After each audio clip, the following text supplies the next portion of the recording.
성부와 성자와 성령의 이름으로 아멘. 예수님과 어머니 하나 되신 성심을 통해 아버지 신성하신 의지의 나라 피앗의 나라에서 이 기도를 봉헌드립니다. 사랑하는 하나님 아버지, 먼저 예수님의 부활하심을 아버지께서 사랑하시는 지상의 모든 영혼들과 천상의 거룩한 이들과 또 많은 천사님들과 저희들의 수호 천사님들 그리고 온 우주 만물을 끌어안아 함께 경배드리며 찬미와 영광을 드립니다. 또한 그 고통을 통해 승리하신 아버지와 예수님과 어머니께 무한한 감사를 드립니다. 저희들의 유일한 희망이 되어주신 예수님과 어머니, 부디 지상에서 저희들이 생명을 다하기 전에 천상의 신적 질서의 나라에 근간이 되는 그 근원적인 사고방식, 그 원리들이 저희들의 사고방식이 될 수 있도록 축복해 주시옵소서. 또한 미국과 대한민국을 포함한 이 지구상에 살아가는 수많은 나라들 중에 아버지께 속한 선의 세력들과 나라들을 아버지 뜻에 봉헌드립니다. 그 국가 안에 살아가는 국민들의 영혼 또한 봉헌드립니다. 그 국민들의 사고방식 안에 살아가는 진리하고는 다른, 신적 질서하고는 다른 역겨운 인간적인 그 마귀의 사고방식을 거룩한 주님의 불로, 그 정의의 불로 불살라 주시고 없애버려 주시고 무찔러 이겨주셔서 이제 천년왕국을 기다리며 그 시대를 살아갈 저희들이 아버지께서 세워주신 거룩하고 위대하고도 아름다운 질서, 그 신적 질서가 저희들의 사고방식이 될 수 있도록 그것이 온 인류의 가치관의 기본이 되고 근간이 될 수 있도록 축복하여 주시옵소서. 이 모든 기도 우리 주 예수 그리스도의 이름으로 기도드리나이다. 아멘. 성부와 성자와 성령의 이름으로 아멘. 안녕하십니까. 하나님의 뜻 성교의 피아스녀입니다. 오늘도 여러분들과 함께 아버지께서 주신 소중한 메시지 말씀 함께 학습해 보도록 하겠습니다. 2023년 4월 5일 성주간 수요일입니다. 저 모리는 또다시 하느님 아버지의 성심이라고 알게 된 큰 불꽃을 봅니다.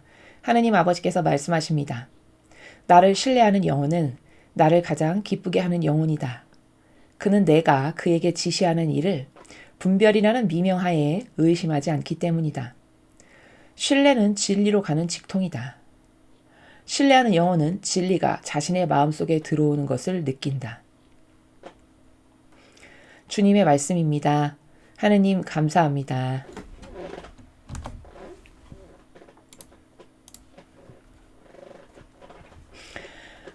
오늘 아버지께서는 신뢰에 대해서 말씀을 하고 계십니다. 신뢰다라고 하면은 우리가 이제 지난 많은 메시지 학습 그리고 성경 매일 미사의 학습, 이제 다니엘서 학습 이런 여러 가지 진리를 이제 학습을 하면서 진정한 신뢰가 무엇인가에 대해서 예전에 되게 막연했다면 인간적인 나라 안에서 이 신뢰라는 개념, 신뢰라고 하는 나라에 대한 어떤 개념 확립이나 정립이 좀 불분명했다면 우리가 자꾸 진리를 배우면서 과거의 사고방식과 달라져야 되는 건 뭐냐면 모든 단어나 여러분이 어떤 설명을 들으셨을 때 그 의미들을 분명하게 알고 넘어가시는 게 굉장히 중요하다. 제가 이런 말씀을 드린 적이 있습니다. 그러니까 막연히 뭉뚱그리 대충 이렇게 알면 그것이 항상 이 나의 인지적 사고방식 안에 걸림돌이 되고 장애가 되기 때문에 늘 그나라는 막연해서 어떤 구체적으로 나의 내면에서 구현할 수가 없는 이런 장애가 생길 수가 있거든요. 그렇기 때문에 진리를 학습한다는 거는 마치 어떤 학생이 과학을 공부하고 수학을 공부하는데 과학 수학을 좋아하는 이유는요. 그게 어떤 논리적인 증명과 입증이 아주 명확하기 때문에 과학 수학을 좋아하는 거거든요. 그것과 마찬가지로 인간의 사고방식은 어떻게 달라져야 되냐면요. 진리도 그런 과학이나 수학보다 사실은 더 정확하고 더 디테일하고 더 명확합니다. 입증 못할 수 있는 것이 단 하나도 없는 게 진리의 세계예요. 그래서 제가 가끔 이런 말씀 드리죠. 어떤 수도자나 사제나 이런 주님의 일꾼인데 진리를 막연하게 어떤 두리뭉실하게 아주 명확하고 구체적이고 분명하게 설명하지 못한다. 그러면 그건 잘 몰라서 그런 거거든요.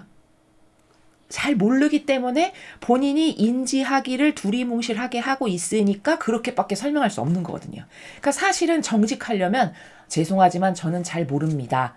이렇게 이야기해야 되는 게 정확한 거죠. 정직한 거죠. 그렇죠? 이제 그런 관점이 여러분들에게 자꾸 있으셔야 되기 때문에 제가 이렇게 주지를 시켜드리는 이유는 세상이 달라지려면요. 신자분들이 똑똑해지셔야 돼요. 왜냐? 이런 어떤 성도들이 지력이 더 뛰어나고 진리를 많이 배워서 아주 명확한 진리적 관점이나 원리나 개념이 이 인지적 사고방식 안에 내 틀처럼 자리 잡으면요. 여러분을 속일 수가 없겠죠. 지금 대한민국의 국민이 대략 한 5,200만 정도 되는데 5,200만 국민이 다 진리를 안다고 생각해보죠.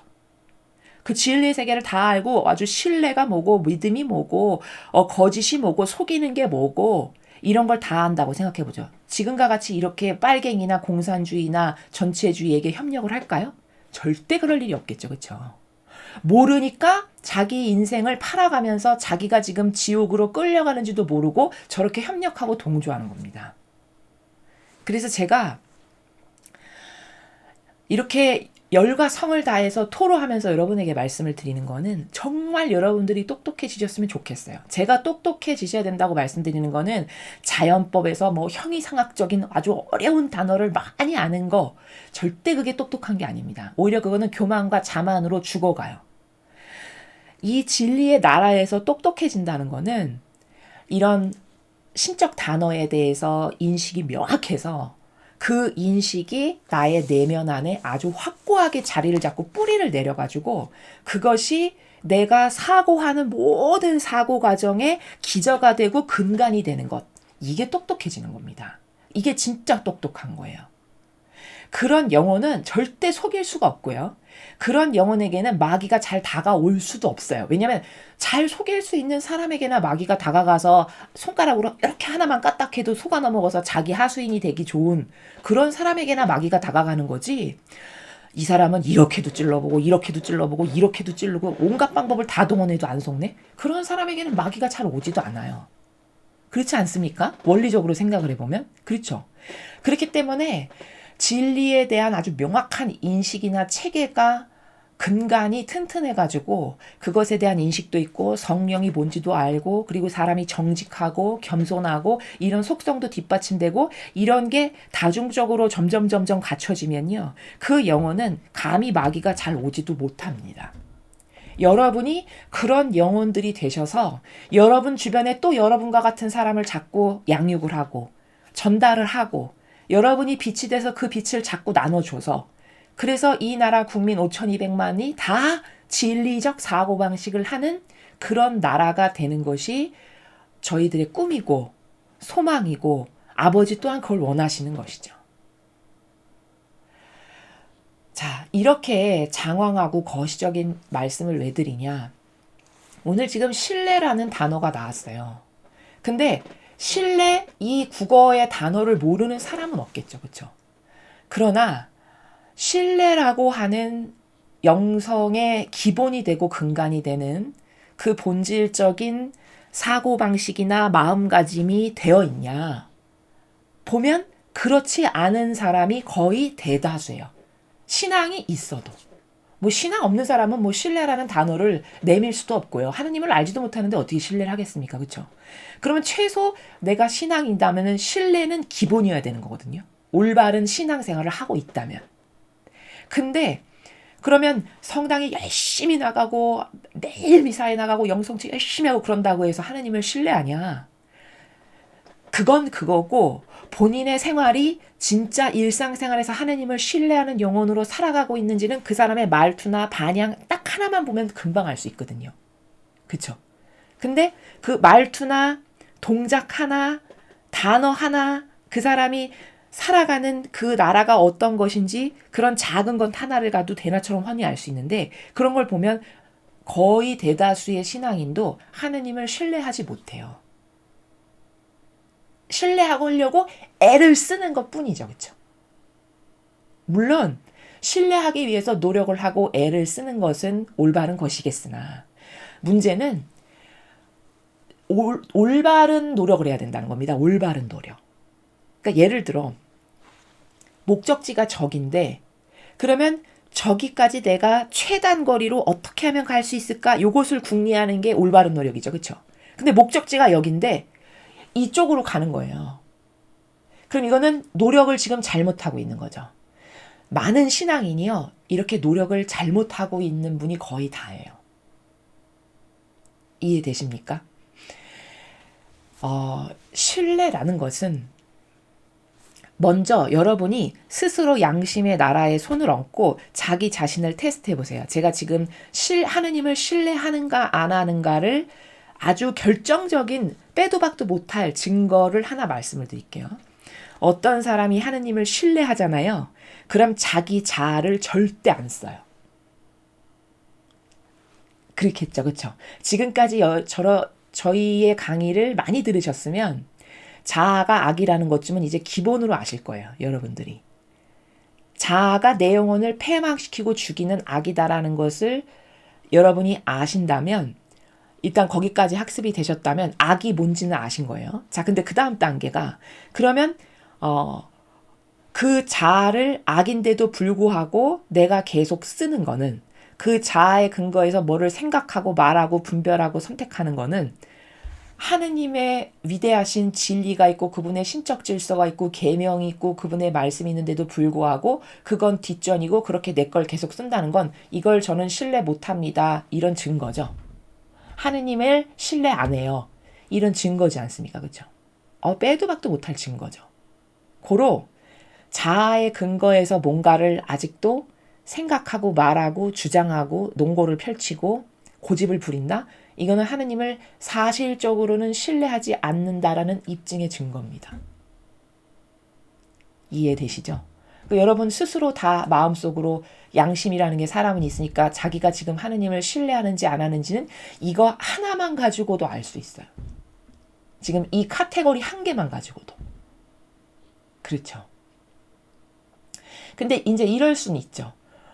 저는 제 자아가 진짜 악하다는 걸 너무너무 잘 알고요. 다시는 이거 정말 쓰기 싫거든요. 그래서 버리려고 온갖 노력을 다 해요. 그리고 아버지 뜻만이 제발 저를 인도해 주세요. 매일매일 갈망으로 기도하고 소망합니다. 이런 분은 지금 과도기 상태에 있는 거예요. 그 하느님을 신뢰하는 나라로 가고 있는 과정이다. 이렇게 볼 수 있겠죠. 근데 이런 마인드조차도 없다. 그러면 하느님을 신뢰 안 하는 거다. 이렇게 구분이 딱딱딱딱 된다는 겁니다. 그렇죠. 그래서 제가 진리는 과학이나 수학과도 같이 정확하고 명확하고 퍼펙트한 거다라고 이렇게 이 말씀을 드리는 게 이렇게 다 검증이 가능하기 때문에 그런 거예요. 이해되십니까? 지금 신뢰라는 단어가 첫 문장에 나왔어요. 오늘 아버지께서 신뢰를 지금 말씀하시는데 나는 하느님을 신뢰하나? 여러분 스스로가 자기 자신을 체크해 보실 수 있다라는 거예요.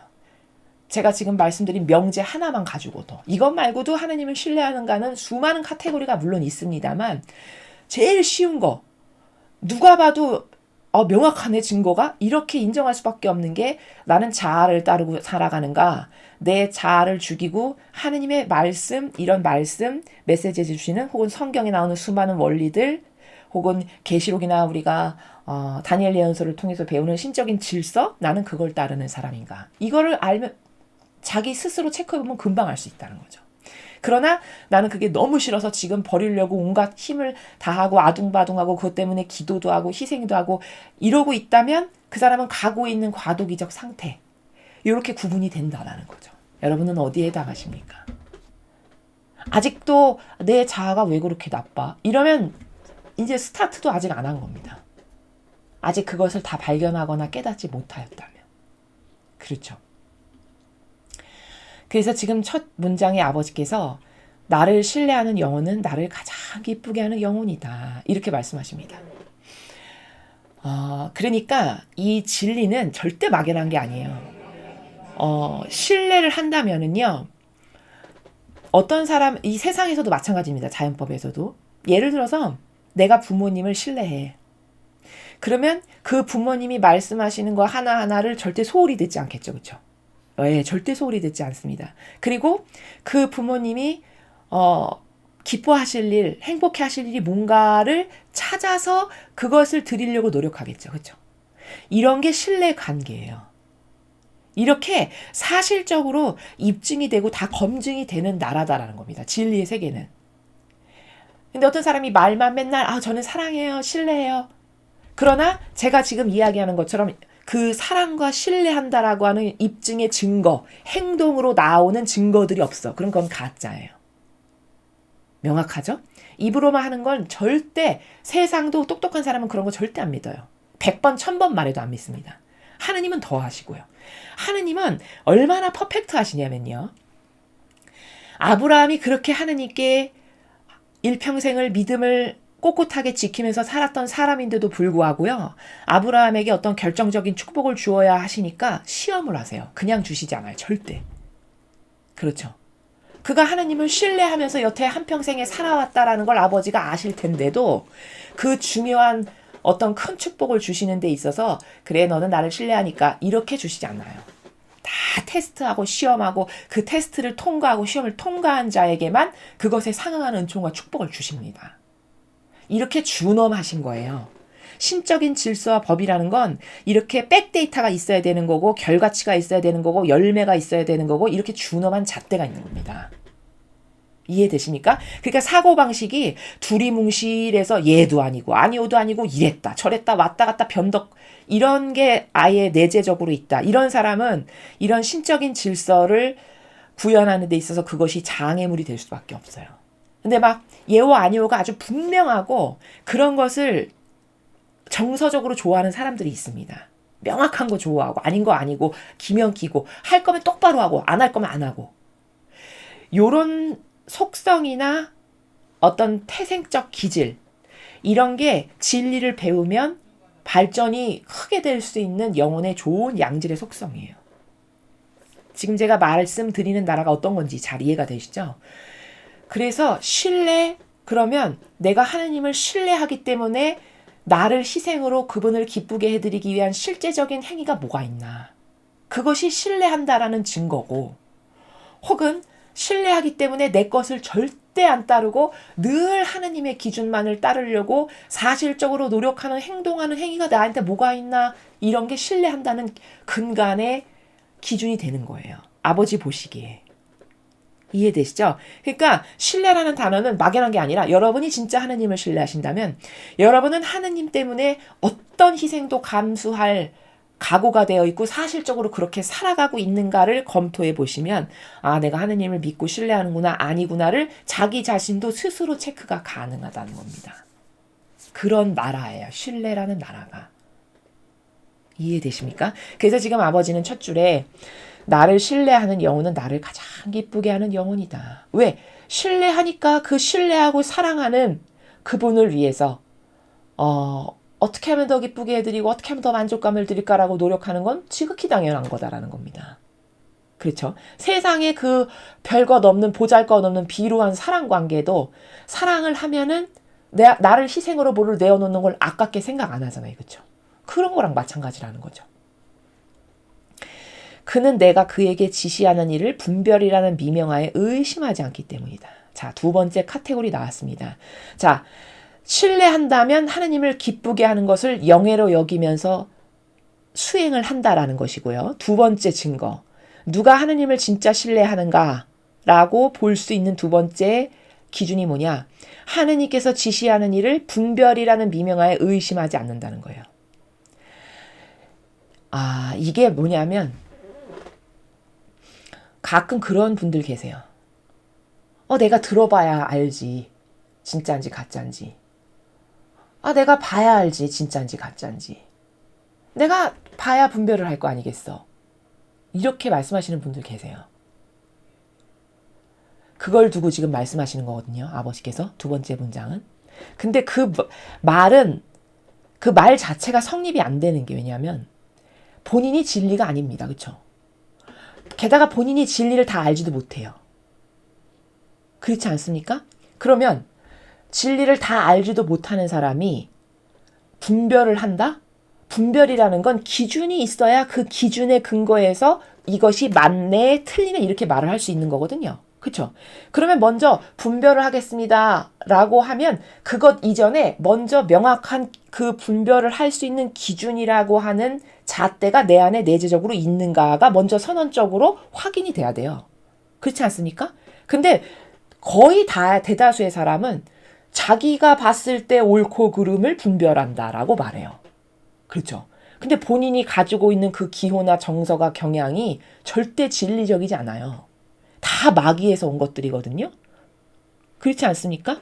본인의 기호와 정서와 기준이라는 거는 다 내가 좋아지는 거, 내가 편안해지는 거, 내 이기심과 자애심을 채우는 거 이런 거잖아요. 그 자신의 기호와 정서와 경향이라는 게 그렇죠. 그게 어떻게 진리가 될 수 있습니까? 그럼 100명이 모이면 100명의 사람이 맨날 싸울 수밖에 없어요. 왜? 사람마다 기호와 정서와 경향이 다 다르거든요. 그렇죠.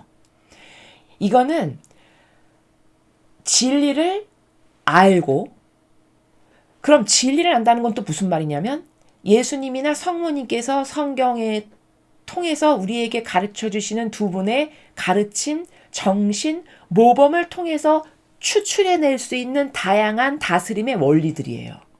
그게 성경에 나와 있는 거예요. 그렇죠. 근데 문제는 성경을 500번 읽는다고 해서 그 성경의 아버지 다스림의 원리가 무엇인지를 절대 알 수가 없어요. 은총이 있지 않으면.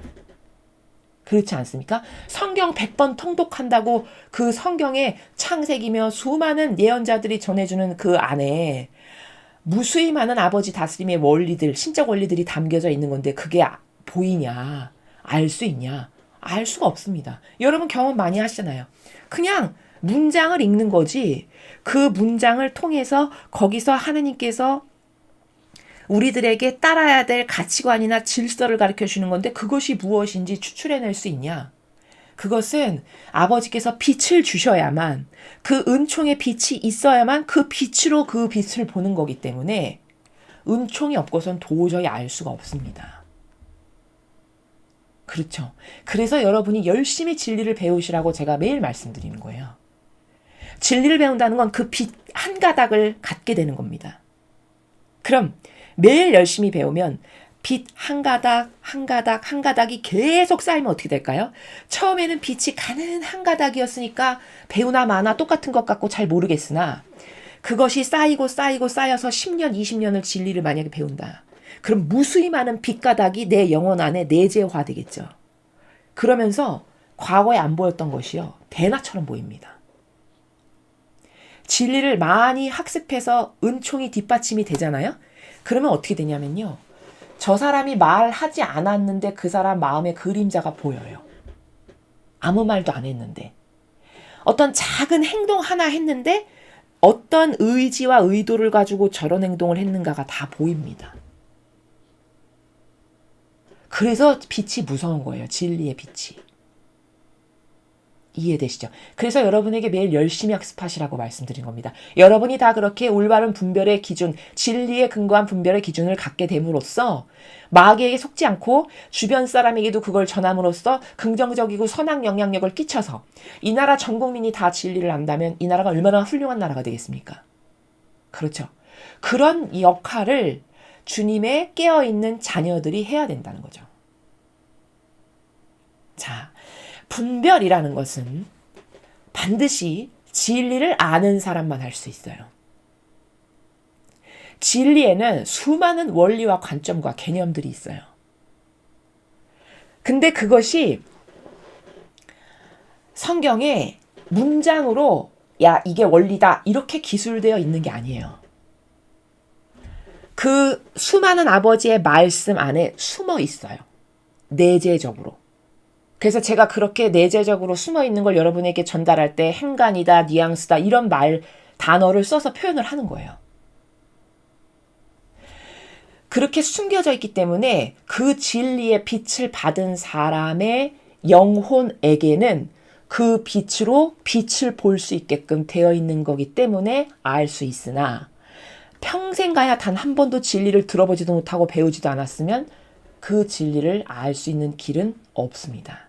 물론 특별한 은총으로 예를 들면 뭐 바울 사도와 같이 그런 어떤 사건이 있어가지고 하느님의 일꾼으로 선발이 되고 그런 경우도 있을 수는 있겠으나 제가 말하는 거는 통계적 데이터로 봤을 때 거의 대다수의 보편적 사람을 두고 말씀을 드리는 거예요.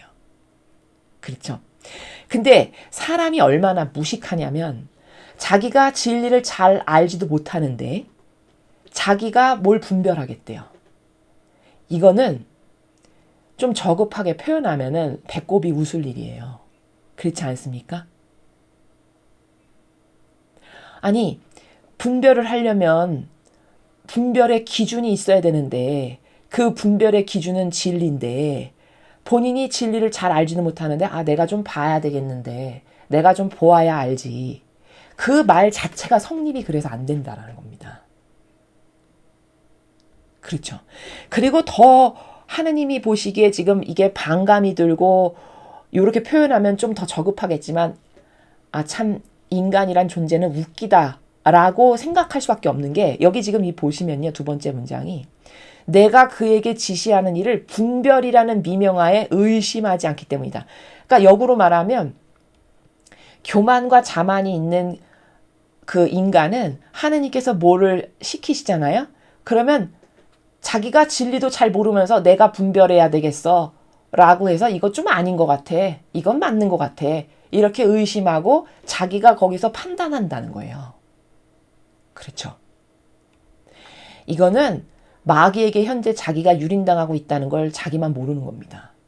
근데 하느님을 진짜 신뢰하는 사람은 하느님께서 뭐를 말씀하시잖아요. 그러면 이게 맞나 틀리나 분별해봐야 되겠어. 그러면서 점치듯이 이건 아닌 것 같고 자기 그 병든 기호와 정서와 자기 맞지도 않는 인간적 기준으로서 이건 이상한데 이건 맞는 것 같고 이건 아닌 것 같고 이렇게 한다는 겁니다. 그렇죠. 이걸 아버지는 뭐라고 표현하시냐? 역겨운 영혼이라고 하세요. 그래서 그러나 하느님을 진짜 신뢰하면 자기 자아를 절대 따르지 않기 때문에 분별이라는 미명하에 이건 되고 안 되고 이거는 그럴까 아닐까 이런 것을 절대 안 한다는 거예요. 이런 역겨운 짓을 안 한다는 겁니다. 그냥 말씀하시면 예 하고 그 아버지의 뜻을 그 즉시 실행한다는 겁니다. 그렇죠. 예를 들어 이건 너무 쉬운 것인데 어떤 사랑의 관계인데 예를 들어서 사랑의 관계인데 저 사람이 나에게 무슨 말을 했어. 근데 글쎄 그 말이 진짜일지 가짜일지 내가 좀 들어봐야지 내가 좀 분별해봐야 되겠는데 이렇게 표현한다 상대방이. 그럼 본인을 신뢰하는 건가요? 신뢰 안 하니까 그렇게 말하는 거죠. 그렇죠? 만약에 신뢰한다면 그 사람이 말하는 걸 그냥 단순히 100%로 받아들여서 믿고 행하겠죠. 그렇죠? 세상도 그렇지 않습니까? 그렇죠? 마찬가지입니다. 그래서 이렇게 분별이라는 미명하에 의심하지 않기 때문이다. 이 두 번째 문장이요. 아버지는 사실 이렇게 지금 부드럽게 말씀하시지만요. 이게 영적으로는요. 굉장히 반감을 사게 하는 하느님께 그리고 역겨움을 드리는 영혼들이에요. 이 두 번째 문장에 걸리는 영혼들이 요즘 세상엔 굉장히 많습니다. 자기가 뭐라도 되는 양, 자기가 한번 봐야 되겠고, 그래서 분별해 봐야 되겠고, 나는 그래야 믿을 수 있고. 그게 이 두 번째 문장의 나라죠, 지금. 아버지께서 말씀하시는. 근데 그런 영혼들이 거의 답니다. 그래서,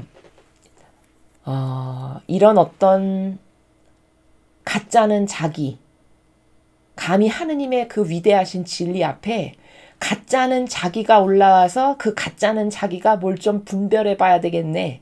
이게 얼마나 역겨움과 모욕을 드리는 일인가를 본인이 모르는 겁니다.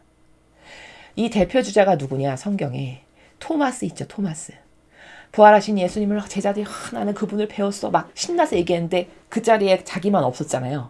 그 나중에 토마스가 왔을 때 우리는 주님을 배웠어. 드디어 그분이 부활하셨어 막 이러니까 토마스가 나는 그 뚫린 손 못자국에다 내 손을 넣어보고 옆구리에 손을 넣어봐야 그때서야 믿겠네. 이렇게 이야기했죠. 그게 여기 이 저주받은 영혼에 해당하는 반향이 바로 그런 겁니다. 지금 두 번째 문장에 말씀하시는. 그러니까 아니나 다를까 그 다음번에 발현하셨을 때 그 자리에 있었죠. 토마스가. 진짜 주님이 부활하셨네. 진짜 못 뚫린 자국이 선명하네. 그러고 나서 뭐라 저의 주님 저의 하느님 이렇게 이야기했어요. 그러니까 예수님이 그때 뭐라고 말씀하셨죠? 너는 나를 보고서야 믿느냐? 보지 않고도 믿는 이는 행복하다. 이렇게 말씀하셨어요. 그게 굉장히 부드러운 단어로 예수님은 말씀을 하셨지만 그거는 그분의 신성이 있으시기 때문에 우리 같은 인간처럼 이렇게 저급하고 저열한 단어를 안 쓰시는 것 뿐이지 그 말씀 안에 포함되어 있는 함축적 내포적인 행간의 의미는 너는 나를 그렇게 3년을 같이 살고 동고동락하고 내가 너를 이렇게 가르쳤건만 너는 나를 그렇게 아직까지도 못 믿는단 말이지. 이런 뉘앙스의 말합니다. 이해되십니까? 그래서 사람이 반감이라도 최소한 안 사야 되는 거거든요. 하느님도 반감을 당연히 갖는 영혼이 있으세요. 우리도 왜, 저 사람 참 반감 들어. 이런 게 있죠. 그게 뭐냐? 교만과 자만이에요. 하느님 앞에. 우리도 어떤 사람이 교만과 자만으로 빳빳하면 저 사람은 참 주는 것도 없이 참 반감이 들어. 이런 말 하시죠. 그게 자기 영혼을 갉아먹는 행위라는 걸 본인이 모르는 겁니다. 내 그 알량한 지식이나 내가 갖고 있는 내 경험이 뭐라도 되는 양 감히 하느님 앞에서 그것을 동원하여서 그걸로 내가 좀 봐야지 보아야지 선택을 하지. 마치 맞는 말 같죠. 그렇죠? 절대 그런 게 아닙니다. 그저 하느님 앞에는 순수하고 단순해서 저는 아무것도 모르는 죄인이니 아버지 제발 저를 인도해 주십시오.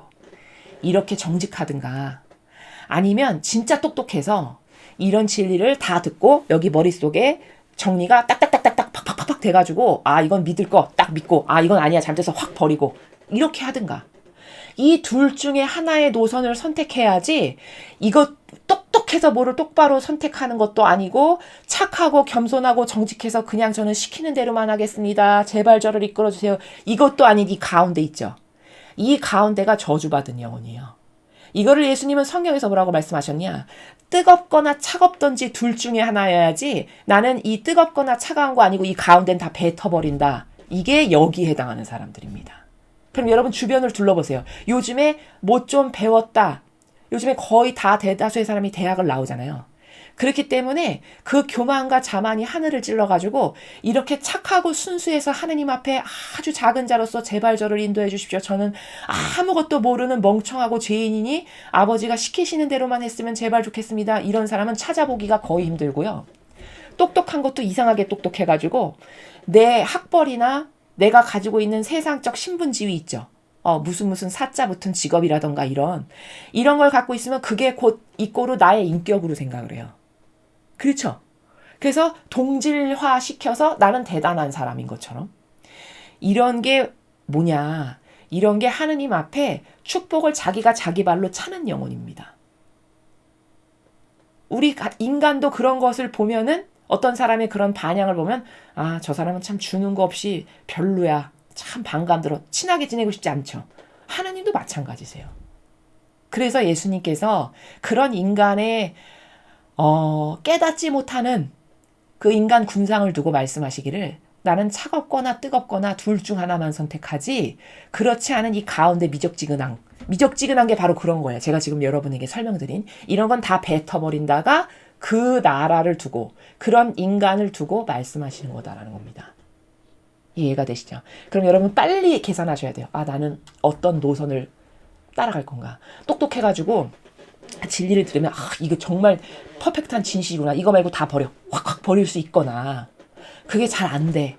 그러면 그냥 성모님처럼 혹은 작은 어린아이처럼 저는 아무것도 모르는 죄인이니 아버지 제발 저를 버리지 마시고 저를 인도해 주십시오. 이렇게 정직하게 마음을 가지고 살거나 요 두 영혼만 요 두 부류만 은총도 받을 수 있고 하나님은 그런 사람을 사랑하시고 그런 영혼에게 자비를 베푸십니다. 이해되시죠? 그래서 요 근래에 특히 이 시대의 사람들은 참 착각이 너무 심하다. 자기가 뭘 분별한다라고 생각하는 것 자체가 자기 성경에 나와 있는 한 문장이 무슨 말인지도 모르는데 그쵸?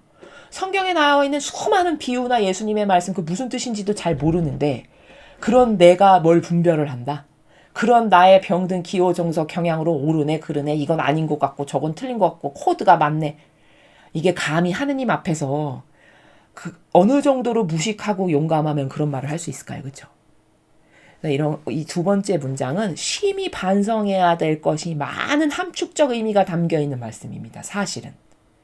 그걸 제가 지금 이렇게 풀어서 객관화를 해서 여러분에게 말씀을 드리는 겁니다. 신뢰는 진리로 가는 직통이다. 자, 신뢰하면요.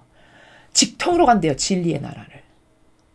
그러니까 이거는 이렇게 이해하시면 아주 쉬워요. 이게 왜 신뢰하면 왜 진리의 나라에 그냥 직통으로 진입할 수밖에 없냐면 이런 거예요. 제가 비유를 더 설명을 드리면요.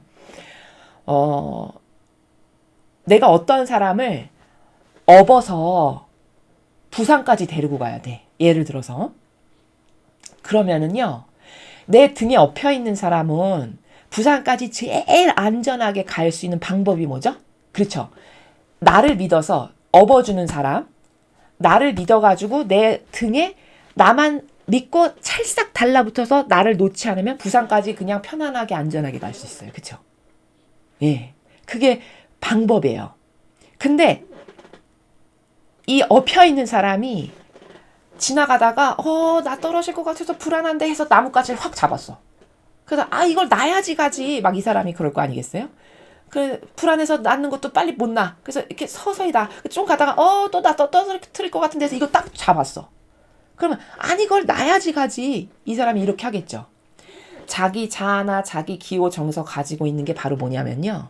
등에 엎여서 부산까지 가려면 제일 빠르게 직통으로 편하게 안락하게 갈 수 있는 건 업어주는 사람을 굳건하게 믿고 그 등에 그냥 편안하게 엎여 있으면 되는 건데 이런 나무 잡고 이런 꽃까지 잡고 이런 언덕 이런 거 다 잡는 거 이게 자기 기호 정서 경향 이런 거예요. 자아에서 올라오는 이런 부잡다한 게 있으니까 편안하고 안락하게 직통으로 등에 엎이면 예를 들어서 몇 시간이면 부산에 갈 수 있는 거를 수만 시간, 수십 시간이 걸려도 못 가게 하는 건 뭐다? 신뢰하지 못하는 그의 마음. 그래서 나뭇가지 이것도 잡고 꽃도 잡고 저것도 잡을 수밖에 없는. 이런 거랑 똑같은 거예요. 지금 그 말씀을 하시는 거예요. 그래서 신뢰한다면 진리로 가는 직통이다. 신뢰한다면 나뭇가지 이런 거 아무것도 안 잡고 다 놓고 나는 이 사람 등에만 싹 엎여 있어야지. 그리고 이 사람만을 믿고 계속 잘 안전하게 엎여만 있어. 그럼 이 사람이 내가 눈 감고 자고 있어도 부산까지 데려다줘요. 그렇죠. 이게 신뢰라는 거예요. 이게. 근데 말은 저는 하나님을 신뢰합니다. 하지만 실제적으로 신뢰 안 한다는 건 왠지 이렇게 내 뜻에 이것을 관철시키고 싶고 이것도 이렇게 돼야 될 것 같고 이런 게 다 나뭇가지를 이렇게 잡아가지고 가만히 있으면 편안하게 부산까지 갈 것을 그냥 그 많은 장애물 때문에 부산까지 못 가게 하는 이런 처지가 현대 사회에 신앙인이라고 자기가 나는 신앙인이야 하는데도 이런 자아, 이런 기호정서 경향이 바로 이런 것과 똑같은 겁니다. 그러니까 진리를 직통으로 갈 수가 없죠. 그렇게 잡는 장애물이 많으니까. 그리고 그렇게 많은 것을 잡는다는 건 뭐죠? 이 사람을 못 믿는다는 증거죠. 그렇죠? 왠지 불안하고 떨어뜨릴 것 같으니까 이것도 잡고 저것도 잡고 이렇게 잡는 거는 이 사람을 충분히 완전히 신뢰 못한다는 증거죠. 지금 그 말씀을 하시는 거예요. 네가 신뢰한다면 진리로 가는 그게 직통이고 직방이다. 왜? 거기에 완전히 폭 엎여가지고 그 사람 등만 이렇게 안온하게 계속 엎여 있으면 되니까. 그러면 그게 제일 빠른 길이라는 거예요. 그렇죠. 그래서 여러분은 하나님을 지금 제가 없는 것에 비유를 했어요. 여러분은 하나님의 그 등에 그렇게 안전하게 오로지 하나님이 나를 얼마나 잘 돌보시겠어? 하나님이 다 해주셔. 해서 아버지가 허락하시는 거 그게 뭐든지 나한테 제일 좋은 거야. 해서 아주 안전하고 안온하게 싹 엎여있는 그런 영혼인지 아니면 나뭇가지 이런 거 수많은 것을 잡아서 자기 뜻을 끝까지 관철하려고 아둥바둥하고 이 등을 업고 가는 이 사람은 즉 하나님은 못 믿는 그런 삶을 살고 그런 생활을 하고 있는 건 아닌지를 돌아봐야 된다는 거죠. 이해되시죠? 신뢰하는 영혼은 진리가 자신의 마음속에 들어오는 것을 느낀다. 자, 하나님을 진짜 신뢰하잖아요? 그러면은요, 진리가 자기 마음속에 들어오는 것을 느낀다. 이게 표현을 이렇게 참 서정적으로 하셨는데 이게 어떤 나라냐면은 하나님을 신뢰하면요. 아버지가 나를 항상 인도하고 계시다라는 것을 그 영혼이 느낀다는 거예요. 그러니까 느낀다는 거는 이런 게 있어요. 내가 하느님을 진짜 사실적으로 믿고 맡겨드리면은 일상의 작은 것 가운데서도 체험을 하게 됩니다. 하느님께서 나를 인도하시는 체험을 하게 돼요. 여러분 많이 해보셨죠? 그렇죠? 그러면 그 체험을 할 때마다 아버지께서 진짜 인도해 주시는구나. 내가 오늘 이렇게 될 거였는데 이렇게 인도해 주셨어. 이런 거를 느낀단 말이죠. 그 영혼이. 그걸 여기 지금 느낀다고 표현하신 거예요. 그러면 그런 체험을 한 번, 두 번, 10번, 100번 한다. 일상생활에서 아버지가 나를 인도하시는 거를. 그러면은 그 사람은요, 이제 하나님을 믿고 신뢰하는 것에 있어서 스킬이 붙게 돼요. 그냥 그거는 너무 당연한 거. 믿는다는 단어를 쓸 필요도 없는.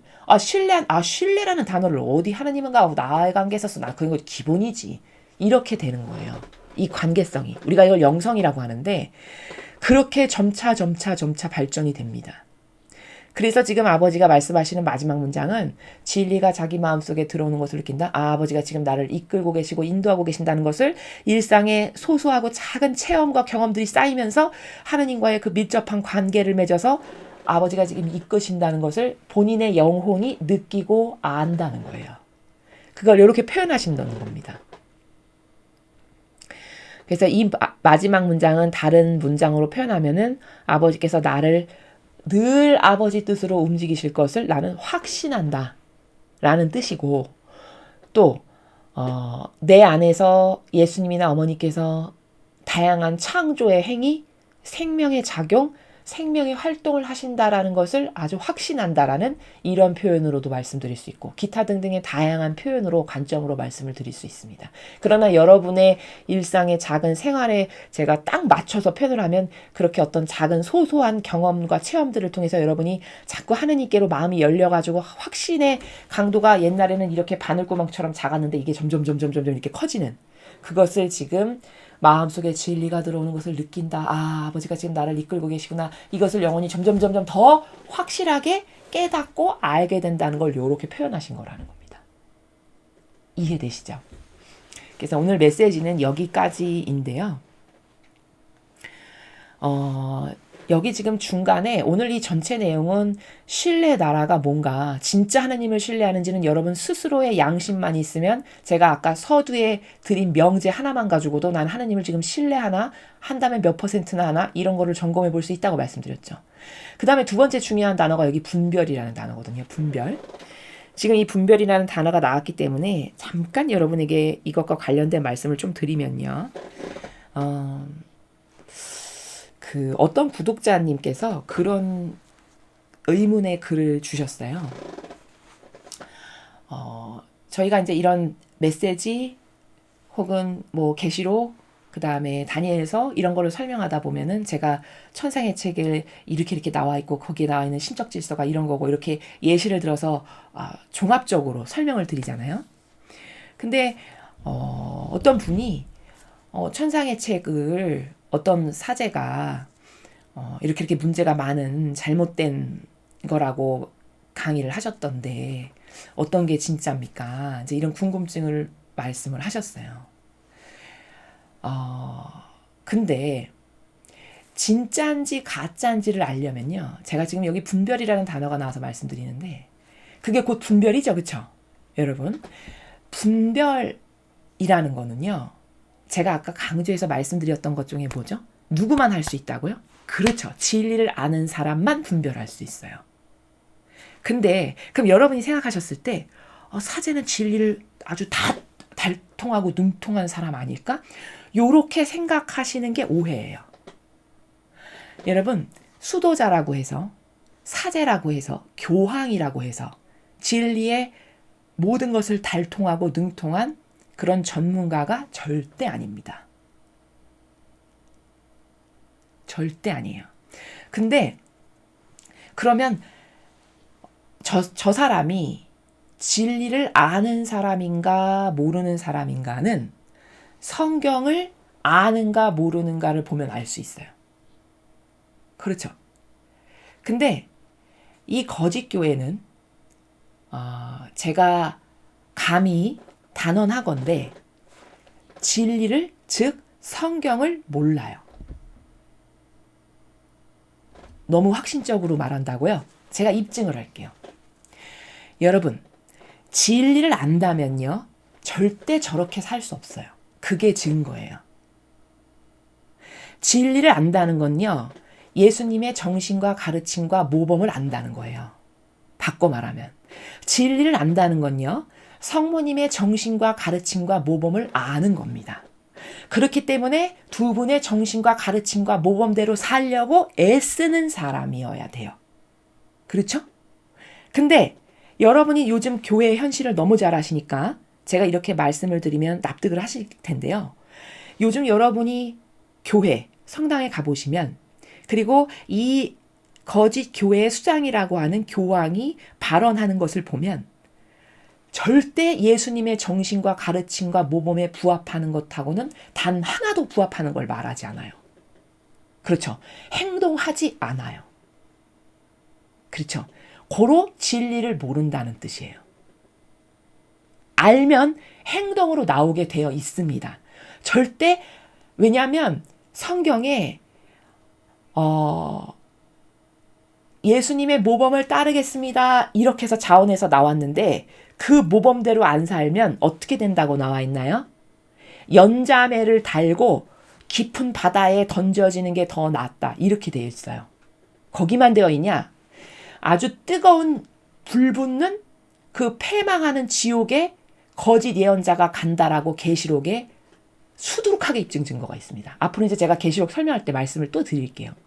계시록에 보면요, 저런 거짓 예언자, 저 적그리스도, 성도들을 다 마귀로 이끄는 그런 영향력 끼치는 이 모든 거짓 예언자의 세력은 저 가장 지옥의 깊은 영원히 불타는 그 지옥에 던져진다라고 되어 있어요. 그러면요, 진리를 진짜 알면 무서워서, 두려워서라도 예수님과 성모님의 정신과 가르침과 모범에서 벗어나는 것을 절대 할 수 없습니다. 왜? 거기 그렇게 쓰여 있기 때문에. 그렇게 지옥에, 불붙는 지옥 불구덩이 속에 영원히 거기서 끝없는 고통을 받을 거라고 돼 있기 때문에 절대 그것이 사실이잖아요. 왜냐면 주님의 말씀이니까. 그렇죠? 그러면 그것이 사실이니까 나는 저렇게 살면 절대 안 되겠구나, 무서워서라도 그렇게 못 산다는 거예요. 근데 버젓이 예수님의 정신과 가르침과 모범과 다르고 십계명을 다 뒤집어 엎어서 말하고 자기 멋대로 전체주의를 세워서 인간이 중심이다, 하느님보다 인간이 더 중요하다, 이런 말을 매일 밥 먹듯이 해도 하나도 두려워 안 하고, 그런 말을 그렇게 감히 지어하신 주님의 진리 앞에 그렇게 버젓이 뻔뻔하게 할 수 있는 건 진리를 모른다는 증거라는 거예요. 그렇죠? 이게 제가 이렇게 자신감 있게 여러분에게 그들은 진리를 모릅니다라고 말할 수 있는 백데이터예요. 진리를 안다면 계시록을 알 거고요. 계시록에 쓰여 있는 내용이 성경 수많은 것들보다 지금 이 시대는 마지막 시대이기 때문에 너무너무 중요하거든요. 그러면 그 계시록에 그렇게 하느님께 반하는 모욕과 역경을 드리는 세력이 끝판날에 어떻게 될 건지가 거기 그렇게 자세하게 써 있는데, 성경을 본인이 부인하는 세력이거나 아니면 성경을 모르거나 둘 중 하나겠죠. 그렇죠? 성경을 모르니까 그렇게 사는 거예요, 버젓이. 예수님의 희생과 예수님의 그 숭고한 정신 어디가 닮아 있나요? 여러분은 그런 닮은 그들의 사실적 행위의 결과를 보신 적이 있나요? 다 왕처럼 살면서 여러분 위에 군림하면서 떵떵거리면서 지배자로 살죠. 그렇죠. 그것도 계시록에 다 나와 있습니다. 앞으로 그렇게 변질될 것이. 이래서 그들은 진리를 모른다라고 제가 단언해서 말씀드리는 거예요. 그러면 진리를 모르는데 천상의 책이 진짜다 가짜다를 어떻게 말할 수 있나요? 그렇죠. 그러니까 분별이라는 거는, 여기 분별이라는 단어 때문에 말씀드리면, 반드시 성경에 나오는 진리를 아는 사람만이 분별을 할 수 있어요. 근데 그들이 성경을 모른다는 것을 저는 지금 사실적으로 입증을 한 거예요. 예수님의 정신과 가르침과 모범하고는 너무너무 달라요. 안 그런 사람도 있지 않을까요? 물론 안 그런 사람도 우리가 모두를 아는 건 아니니까 있을 수 있겠죠. 근데 문제는 뭐냐면요. 하느님은 어떤 걸 보시냐면요. 어디에 속했잖아요. 그렇죠. 어디에 속한 거잖아요. 그 시스템 하에 모든 그 교황을 중심으로 한 제도 전통의 시스템 하에 속해 있죠. 모두가. 그러면 하나 된 거잖아요. 그 제도에 속해 있다는 것은. 하느님은요. 하나 됐으면요. 아, 너도 쟤랑 똑같은 세력이다 해서 다 벌하세요. 그게 어디 나오냐면요. 증거가. 가나안 땅에 못 들어가게 하시고 40년 동안 뺑뺑뺑뺑 돌면서 다 정탐꾼 10명, 하느님하고는 다른 반하는 세력에 동조했던 사람을 다 죽여버리신 게 그 증거예요. 이 사람은 정탐꾼으로 갔다 온 건 아니잖아요. 이렇게 변명할 수 있겠죠. 그러나 너는 네가 가서 그 땅을 본 건 아니지만 너는 거기 땅 보고 온 애하고 하나 됐잖아. 그 말이 맞다라고 동조했지. 그러니까 너도 죽어야 돼. 그거랑 같은 세력이니까. 이렇게 판결하신다는 거예요. 이렇게 무서운 거예요. 냉엄하고. 그러면 저 세력을 보죠. 거짓교회를. 교황이라고 하는 가장 높은 직함과 직분을 가지고 있는 그를 중심으로 피라미드처럼 이렇게 속해 있나요? 안 속해 있나요? 다 속해 있습니다. 이 속했다는 것은 하나 되었다라고 보는 거예요. 그러니까 그들 전체가 싸그리 지옥에 간다. 이렇게 우리가 단언하는 건 매우 위험한 것이겠으나 그러나 이 악의 세력과 하나 되었다라고 보는 것은 성경에 그런 다양한 하나 된 것을 아버지께서 징벌하신다라고 하는 원리가 숨어 있기 때문에 그것은 맞는 거라는 겁니다. 어디 갈지는 모르겠으나 그것도 아버지께서 보내시는 것을 그 각각의 개인과 속한 것을 다 세분화해서 따지셔서 다 보내시겠지만 어쨌든 간에 하느님과는 다른 것에 협력하고 동조한 건 맞다는 거예요. 그렇죠. 그리고 진리를 모르니까 그렇게 악하고 열렬히 하나 되고 협력하고 동조해도 아무렇지도 않은 거예요. 두려움도 못 느낄 만큼. 그럼 그렇게 진리를 모르는데 그 사람이 무엇이 옳다 그르다 말하는 것 자체가 성립이 안 된다는 겁니다. 이해되십니까? 그러니까 사실은 그분이 말하는 그 사제분이 말하는 것은 성경을 모르기 때문에 다 틀린 거예요. 이해되십니까?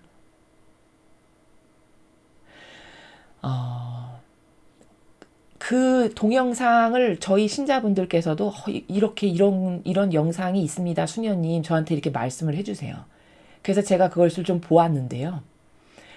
아, 이것은 잘못됐는데 신자분들에게 많은 오해를 불러일으킬 소지가 있겠다 싶어서 아, 이것이 어느 부분이 잘못되었다라는 것을 영상으로 좀 말씀을 드릴까 했어요, 사실은. 초반에. 근데 왜 안 했냐면요. 너무 길어질 것 같아요.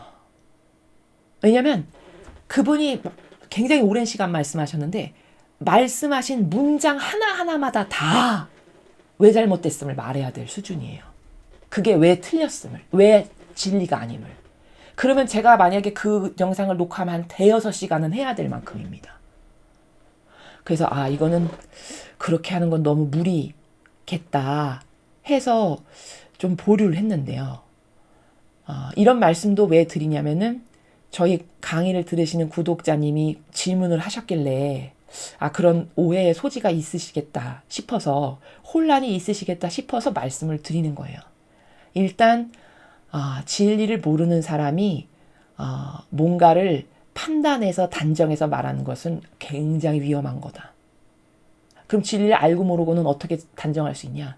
제가 설명했습니다. 예수님의 정신과 가르침과 모범에 근거한 열매가 도출이 된다면 그것은 예수님을 닮았기 때문에 진리가 있다라고 보아야 하겠으나 예수님의 정신과 가르침과 모범하고는 너무너무 많이 다르게 변질된 교회죠. 여러분이 다 아시잖아요.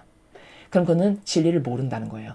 그렇게 살면 어떤 패망이 도래할지가 계시록에 그렇게 엄연히 써여 있는데도 불구하고 그것을 귀담아 듣지 않을 만큼 마귀화된 거죠. 그걸 두려워하지 않을 만큼. 그 정도로 진리를 모른다는 겁니다. 입증이 되셨죠. 그럼 진리를 하나도 모르는 사람이 무엇에 대해서 논평을 한다. 그것은 냉정히 말하면은 그렇게 별로 귀담아서 이렇게 막 뭔가 거기에 기출을 막 기울여서 하실 필요가 없는 그런 내용이다라는 거죠.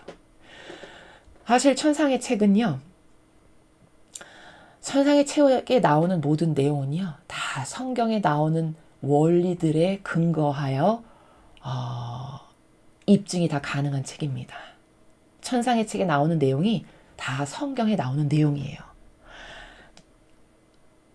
즉 천상의 책에서 말씀하신 예수님의 말씀의 수많은 원리들이 성경의 창세기나 기타 다른 데의 원리들과 똑같다는 거예요. 그러니까 전혀 다른 책이 아닙니다. 그것은. 그리고 제가 이 앞선 강에서 말씀드렸는데 다니엘서와 계시록과 천상의 책은 한 세트로 묶어서 이 새 시대를 준비하시는 분들이 학습하셔야 될 그 정도로 중요한 책이에요. 왜냐? 그 천상의 책은 이제 앞으로 우리가 새 시대를 살아갈 때 어떤 정신세계로 살아가야 하는가? 마치 조선시대를 살던 사람이 이런 문명을 누리는 자유민주주의 시대에 살아가려면 조선시대 사고방식 싹 다 뜯어고치고 새 사고방식 배워야 되는 거죠. 그것과도 같아요. 그런 방향과 지침과 내용이 열거되어 있고 자세하게 기술되어 있는 책이 천상의 책이란 말이죠. 그걸 우리는 신적 질서라고 이야기하는 겁니다. 그래서 그것은 하나의 세트로 여길 만큼 중요한 거고 그 책에 있는 내용은 정말 하느님 아버지께서 심혈을 기울여서 이 마지막 시대에 살아갈 영혼들에게 주시고자 하시는 선물, 그 정신세계가 담겨있는 그런 책이다. 그리고 그 책의 내용은 성경과 무관하지 않고 그 책에 있는 내용이 다 성경에 있는 내용이다. 사실은. 원리가. 자, 이 정도까지만 여러분에게 말씀을 드리면 여러분의 좀 오해나 궁금증이 해소가 되시지 않을까 싶습니다. 자, 오늘 메시지는 굉장히 간략한 것인데요. 신뢰가 무엇인가에 대해서 여러분에게 아주 구체적으로 여러분 스스로를 검토해 보시고 내가 하느님께 올바른 신뢰를 드리지 못한다면은 그것을 개선하실 수 있었으면 좋겠다. 이런 내용의 말씀을 드렸습니다. 우리가 과거 시대의 사람도 아니고 이제 천년왕국을 살아갈 시민들인데 하느님께 대한 신뢰, 그래서 아버지와 함께 살아가는 것, 그것을 요 남은 시간 안에, 요 얼마 남지 않은 시간 안에 여러분께서 얼른 매일 신적인 갈망 가운데 노력을 하셔가지고 그것을 구축할 수 있는 그런 여러분 되셨으면 좋겠습니다. 이상으로 2023년 4월 5일 성주간 수요일 메시지 해설을 마치겠습니다. 감사합니다.